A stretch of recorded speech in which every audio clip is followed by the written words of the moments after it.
Tewasnya Arya Daru Pangayunan, diplomat muda ahli Kementerian Luar Negeri di kamar kosnya di kawasan Menteng, Jakarta Pusat, masih menyisakan tanya. Arya yang ditemukan tak bernyawa di kamar kosnya dalam posisi terlentang dan kepala tertutup lakban, mengejutkan banyak pihak, termasuk keluarga. Beragam spekulasi pun mencuat mengiringi kematian sang diplomat. Dari mulai dugaan bunuh diri akibat penyakit yang mendera korban, hingga dugaan adanya pihak lain yang terlibat. Meski demikian, polisi terus menyelidiki apa penyebab kematian korban yang sejatinya hendak ditugaskan ke Finlandia akhir bulan nanti. Termasuk memastikan ada tidaknya pihak lain yang masuk ke kamar korban. Meski rekaman kamera pengawas yang beredar menunjukkan tidak ada aktivitas mencurigakan di sekitar TKP.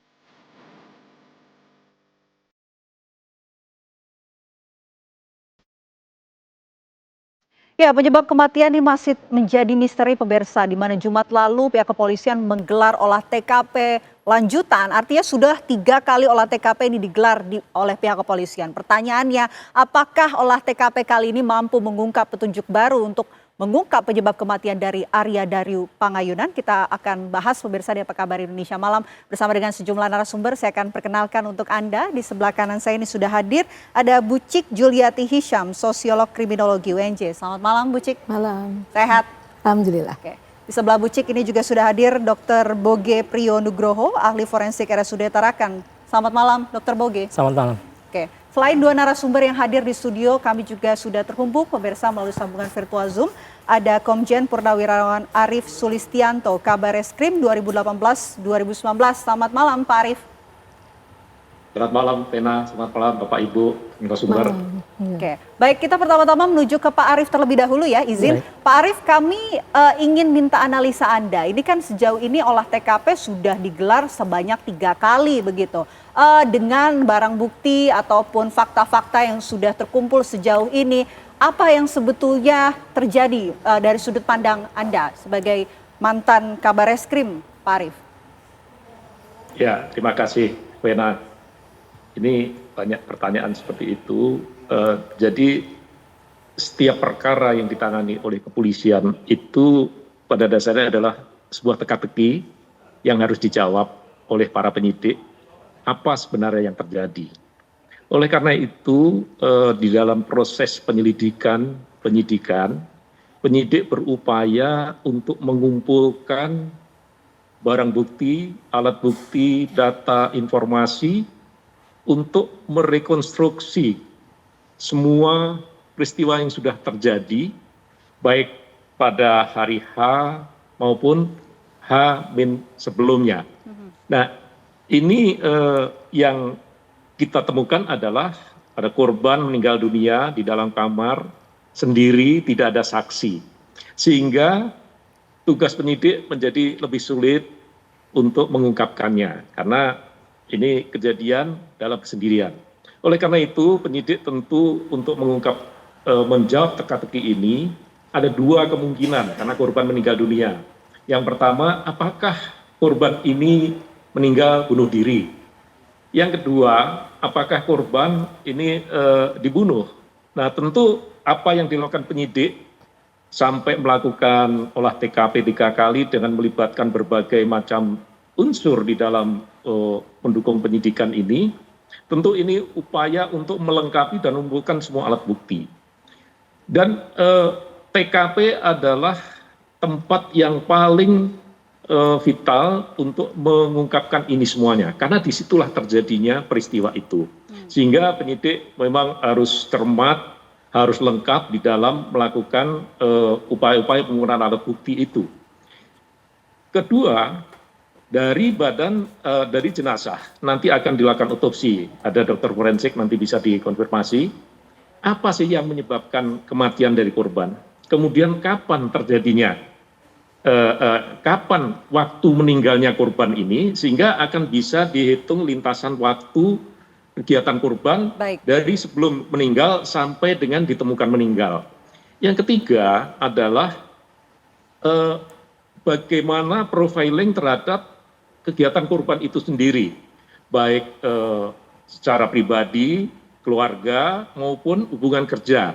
Nah, ini ada pakar sosiologi kriminal yang mungkin nanti juga bisa menjelaskan. Semua akan dikumpulkan oleh penyidik sehingga itu menjadi satu alat bukti dan keterangan informasi yang akan merangkai semua kegiatan untuk membuktikan sebetulnya ini bunuh diri atau pembunuhan. Kalau bunuh diri, berarti barang buktinya juga, alat buktinya harus lengkap. Tidak bisa hanya sumir, hanya penjelasan sepintas, ini bunuh diri untuk mempermudah saja. Tidak bisa. Pasti publik juga akan menuntut bagaimana, apa sebabnya bunuh diri. Begitu juga kalau pembunuhan, siapa yang dibunuh, apa penyebabnya, apa motif dari kedua dugaan-dugaan ini. Begitu, Vena. Oke, baik, saya mau langsung ke ahli forensik kalau begitu, ke Dr. Boge. Dr. Boge, dengan kasus seperti ini bagaimana kemudian bisa membedakan mana kematian yang wajar dan juga kematian yang tidak wajar? Baik, setiap kematian yang di luar vaskes, terutama yang di luar perawatan kesehatan itu pasti dianggap wajar. Dan itu nanti sudah barang tentu kita mencari sebab matinya dengan melakukan otopsi oleh dokter spesialis forensik di tempat instansi tersebut. Ya, di mana nanti akan dikirim jenazah untuk dilakukan penyelidikan lebih lanjut guna untuk mengambilkan, setelah otopsi nanti ada hasil visum yang digunakan sebagai alat bukti oleh pihak kepolisian. Seperti itu. Kalau fokus utama pemeriksaan oleh ahli forensik, kalau dalam kasus ini fokus utamanya pemeriksaan seperti apa? Banyak ya, jadi tadi seperti diungkapkan apakah dia dibunuh atau pembunuhan, tapi kita tetap melakukan standar prosedur operasional untuk melakukan ada tindakan bedah mayat, ya dibilang otopsi, untuk mencari sebab matinya. Ya itu nanti akan terlihat seperti itu, termasuk waktu kematian. Kita lihat akan dari semua organ-organ yang kita lihat, kita periksa, kita lakukan pemeriksaan penunjang juga. Jadi memang memerlukan waktu ya, tidak segera langsung ada hasil, tapi kita memerlukan waktu untuk mencapai hasilnya seperti seperti waktu kematian dan sebab matinya seperti apa gitu. Oke, kalau dari kematian yang tidak wajar dan juga wajar ini terlihat dari memarkah, lukakah, atau ada ciri-ciri tertentu, dokter? Iya, jadi kalau kematian tidak wajar itu memang kita akan melihat semuanya apa ada tanda-tanda kekerasan, baik itu cuma setitik, nanti kita periksa luar jenazah dulu, setelah kita catat dari mulai ujung rambut sampai ujung kaki apa ada yang kelainan atau tanda kekerasan yang didapat, kemudian kita lakukan bedah mayat mulai dari kepala, kita buka otaknya sampai dengan ke perut, ke dada perut, itu semua kita periksa untuk mendukung apakah memang ini adanya suatu kasus-kasus yang didugakan oleh kepolisian tadi pada pembunuhan atau bunuh diri. Itu semua nanti kita lihat, kita nilai semua apa yang ada di dalam organ seperti itu. Baik, saya mau ke Bu Cik kalau begitu. Bu Cik melihat pola dalam kasus ini yang penuh kejanggalan dan juga kita bisa sebut ini minim bukti. Apa analisa Anda? Kita melihat gini, kasus ini memang pelik sekali ya. Dengan tanda-tanda yang cuma sedikit, di mana kita lihat kepalanya dilakban. Menarik bagi kami, dilakban itu, apakah itu dilakukan sendiri atau ada orang yang melakukannya? Oke. Pertama, kalau dilakban sendiri, berarti dia tersedia kaca. Dia harus rapi. Kan itu rapi kelihatannya kan? Nah, berarti dia melakukan harus ada kaca. Sekarang alat bukti kacanya untuk dia melakban itu ada atau tidak?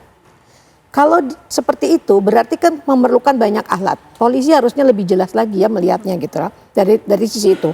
Kalau dia dilakban orang itu berarti korban itu dalam keadaan sudah tidak bernyawa atau korban sudah tidak sadar. Baru dia bisa dilakban. Ya. Kemudian dari bukti yang berikutnya kita lihat gitu. Katanya kuncinya masih ada di dalam, anak kunci ada di dalam kuncinya itu sendiri.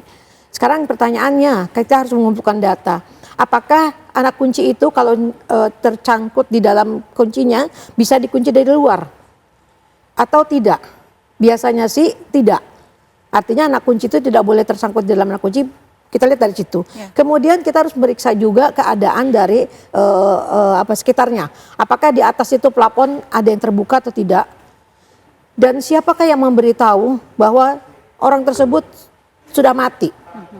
Kenapa kemudian pihak pemilik kontrakan tiba-tiba datang untuk melihat korban? Apakah dirasakan adanya bau?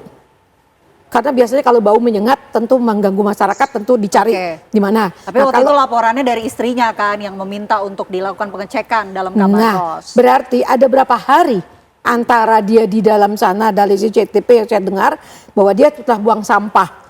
Kemudian dia buang sampah terus tidak ada lagi berita, tiba-tiba istrinya menelpon. Oke. Berarti ada apa dengan istrinya? Jadi banyak sekali kemungkinan yang perlu kita kumpulkan datanya. Oke, saya mau langsung minta tanggapan ke Pak Arief. Kalau begitu Pak Arief, ini menarik apa yang dikatakan oleh Bu Cik soal lakban ya. Ini kemudian bagaimana kepolisian bisa menyimpulkan bahwa mungkin adanya kemungkinan bahwa korban ini bunuh diri dengan lakban tersebut. Pembuktiannya apa yang dicari dalam TKP? Ya, karena apa yang disampaikan oleh Bu Cik tadi sudah sangat detail dan saya yakin kepolisian sudah melakukan itu. Tim penyidik, ada Puslapor, ada Pusinafis, didukung oleh kedokteran forensik. Kedokteran forensik Pak Buki tadi sudah menjelaskan bagaimana melakukan otopsi. Tentu ini yang akan dianalisis oleh pihak kepolisian. Di awal tadi saya katakan, inilah teka-teki yang harus dijawab. Tetapi untuk mengungkap ini semuanya, kita tidak boleh berpersepsi. Kita tidak boleh berspekulasi. Semua harus berawal dari TKP dulu, tentukan dulu. Mengapa sih korban ini kok sampai meninggal dunia? Tadi dua hipotesis yang saya sampaikan, apakah dia bunuh diri atau dibunuh? Gitu. Pak Arief. Sehingga dari semua data-data itu, semua alat bukti akan dijawab oleh penyidik terlebih dahulu, baru dicari motifnya. Begitu. Ya, Vena, gimana? Pak Arief, ini kan tapi olah TKP sudah sampai 3 kali. Apakah 3 kali ini karena polisi ingin memastikan adanya ketidaksesuaian dalam olah TKP sebelumnya, atau ada alasan lain sih sebetulnya? Jadi begini, setiap kali olah TKP, kemudian dianalisis, dievaluasi, mungkin ada sesuatu yang ditemukan, ini perlu ada pendalaman lagi di TKP. Mungkin ada yang dicari, seperti dikatakan oleh Bu Cik tadi, plafonnya, mungkin alat untuk melihat kaca, berbagai hal bisa dilakukan. Jadi olah TKP itu digunakan untuk menemukan alat bukti atau barang bukti sebanyak-banyaknya.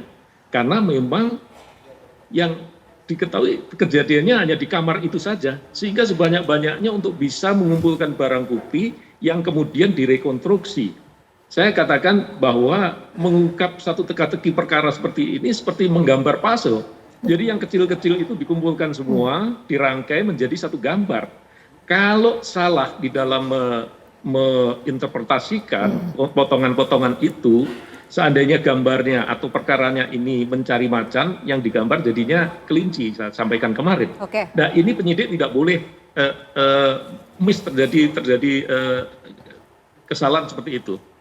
Oke, apalagi dalam kasus ini juga tidak ada saksi, ada CCTV, barang bukti CCTV, tapi CCTV juga tidak menunjukkan hal-hal yang mencurigakan. Nah, penyidikannya ini dimulai dari mana dengan barang bukti tersebut? Kita akan kupas tuntas di Apa Kabar Indonesia malam usai jeda. Tetaplah bersama kami.